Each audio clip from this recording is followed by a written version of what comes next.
নির্বাচনের কথা বলা হচ্ছে, ডিসেম্বরে 2025-এ যে নির্বাচনের কথাটা সবাই বলছে, সেই নির্বাচনে আওয়ামী লীগের অংশগ্রহণ করার সুযোগ থাকা উচিত কি উচিত না? দেখুন, এখানে দুইটা প্রশ্ন। আপনার কথা আমাকে যদি জিজ্ঞেস করেন, এটার আনসার দুই ধরনের। একটা জিনিস, আপনি যদি আমাকে মানে মোরাল স্ট্যান্ডিং থেকে আপনি যদি আমাকে জিজ্ঞেস করেন, আমি মনে করি আওয়ামী লীগের পলিটিক্যাল পার্টি হিসেবে বিচার হওয়া উচিত। বিকজ আওয়ামী লীগ 2-3 তারিখে আমরা তো জেলে ছিলাম, আমরা বের হয়ে দেখেছি পলিটিক্যাল পার্টি হিসেবে এই হত্যাকাণ্ডকে এন্ডোর্স করেছে। তো সুতরাং আমার মনে হয় সেখানে একটা বিচার হওয়া উচিত। সেই বিচারের মাধ্যমে যা হবে সেটা হবে, সেটা হলো পলিটিক্যালি। আর রাজনৈতিকভাবে আমি মনে করি না কোনো দলেরই ব্যান্ড হওয়া উচিত, সেটা আবার আরেকটা স্কুল অফ থট। তো সুতরাং আওয়ামী লীগের ব্যান্ড সেভাবে যদি আপনি চিন্তা করেন, এবং আমি যেটা দেখছি জাতিসংঘ থেকে আরোপ করে তারা, বাট আওয়ামী লীগের বিচারের সম্মুখীন হওয়া উচিত।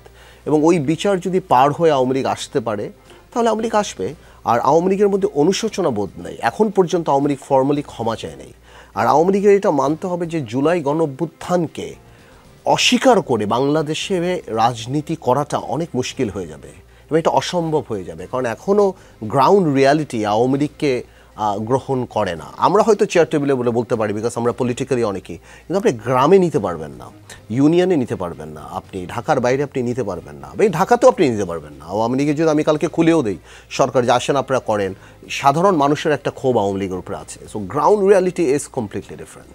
বাট আপনার কথায় যদি আমার জবাব দিতে হয়, আমি বলবো যে অনুশোচনা করলে প্রশ্ন আসতে পারে, কিন্তু আওয়ামী লীগের পার্টি হিসাবে ট্রায়াল ফেস করা উচিত।